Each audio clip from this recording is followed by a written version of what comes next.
Hello, welcome to Family Movie Night, where we'll be talking about what we watch for Family Movie Night. My name is Mike, and today we are talking about Hercules.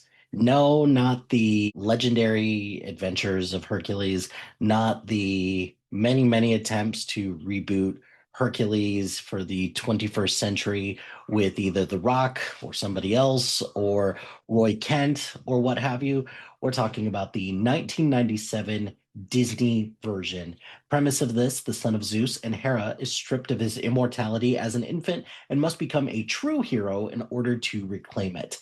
This is directed by Ron Clement, John Musker, and this is kind of the tail end of the Disney Renaissance of the 90s when not really focusing as much on princesses, where you get things like you've got this, you've got the Hunchback of Notre Dame, you have Mulan, you have Tarzan, and that's kind of where the Disney Renaissance ends right there. But this also has the voice talents of Tate Donovan as Hercules, Susan Egan as Meg, James Woods as Hades, and then Danny DeVito as Phil. Now, the reason why I decided to talk about Hercules is because every night before the kids go to sleep, I talk with them about, we put on a bedtime story. And the bedtime story is usually one of two things over the last couple of what feels like months. We have one instance where we are listening to a Mickey Mouse centric story called Mickey's Spooky Night. And then the second instance, we're usually listening to Hercules. So we have been listening to this a lot. And I gotta say, Hercules is one of my favorite Disney movies, perhaps ever, actually, because there is something about this that I love so much. And it's probably the combination of, let's just call it what it is. This is more geared towards boys a little bit. So I did greatly appreciate that. It's got an interesting story for something that I like, which is Greek mythology. I like all the Greek mythology, even though it kind of skirts around all the things like incest and sexual assault and all of that stuff, which, thanks Disney for doing that. But I think the biggest thing is the music. The music in this is really great with the gospel feel and the muses kind of narrating the story from beginning to end. So the action sequences are a lot of fun. Oh, and I guess going back to the music specifically, so it's hard to pick which song is really great because the opening scene, the gospel truth one, where they're telling the story through vases is really great.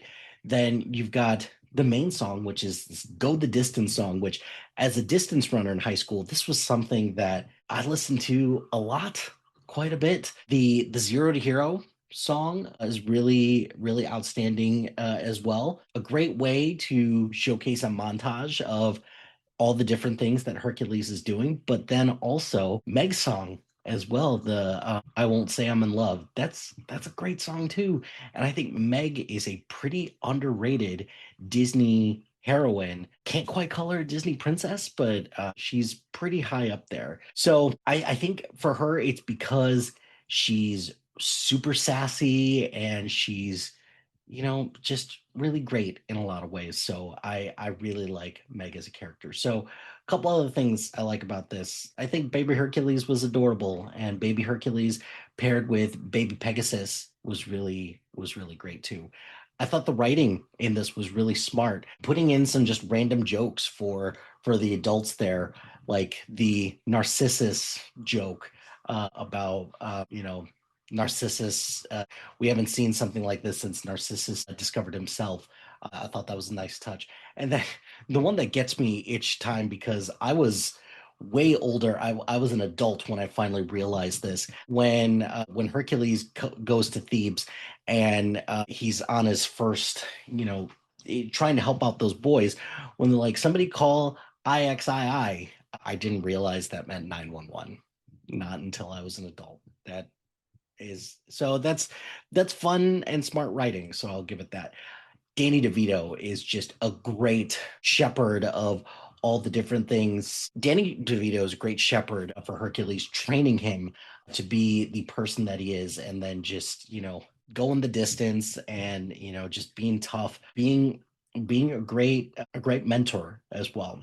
James Woods' performance as Hades will go down as like an all-timer. He's really, really outstanding in a lot of ways. So I really like that. Pain and Panic. Matt Frewer as Pain, and then Bobcat Goldthwait as Pain. Both of them are amazing henchmen. And then the whole thing that they say is if is good. I thought that was really great as well. Zeus is an interesting addition, specifically the whole thing with Rip Torn as the voice, and then trying to get Hercules to realize that a true hero is not measured by the size of his strength, but strength of his heart. I think that was a good lesson. I think it was bad execution at the end of the day, because they're trying to show that, hey, you need to like sacrifice yourself in order to, like, for particularly for someone you love, in order to be defined as a true hero. But Hercules is sacrificing himself plenty of times for complete strangers and the people that he does care about. So I don't understand how that's any different, but whatever, it's fine. The action sequence, there's a couple action sequences that are really top notch. So the Hydra scene, clearly computer generated, very much ahead of its time. So that was really great. And then the sequences with all the gods fighting against the Titans and Hades, that was really great as well. I did like that this did not like completely dissolve into a fist fight between Hercules and Hades. I think that was kind of a nice touch with the fates trying to snip the life string, but then all of a sudden they can't. So that was good as well. I don't really have a whole lot that I don't like about this movie. It's just really great, and this is something that I know Gwen watched a lot when she was younger. I cannot wait to show this to Mimi, even though I'm not sure she's gonna like it as much. But Hercules is one of the all-time greats, and one that I just adore to pieces. So definitely encourage anyone to just check it out, watch it, and to go from there. That's going to do it for this episode of Family Movie Night. That's going to do it for this episode of Family Movie Night. Be sure to like, rate, and subscribe to anything and everything SPDM Crew, wherever you get your podcast. Join us on social media on Facebook, Instagram, X, Threads, YouTube, LinkedIn, and Blue Sky at SPDM Crew. Check out our website at com. Follow us on Letterboxd at T2452, and follow our list labeled Family Movie Night. Shout out to HiFlyer Creative Studios for making our awesome logo. Greatly appreciate their support. If you have any marketing, logo, or brand standard needs, contact them at HiFlyerCreative.com. Check out the other shows on our network. We're really proud of all the shows that we have on the network. I greatly appreciate everyone's commitment and everyone who's just doing a fantastic job. So please support the other shows on the network. And finally, if you've got a podcast idea, check out if you've got a podcast idea or you're interested in being part of the SPDM crew as a guest or collaborating, email us at spdmcrew@gmail.com. Until next time, happy watching, friends.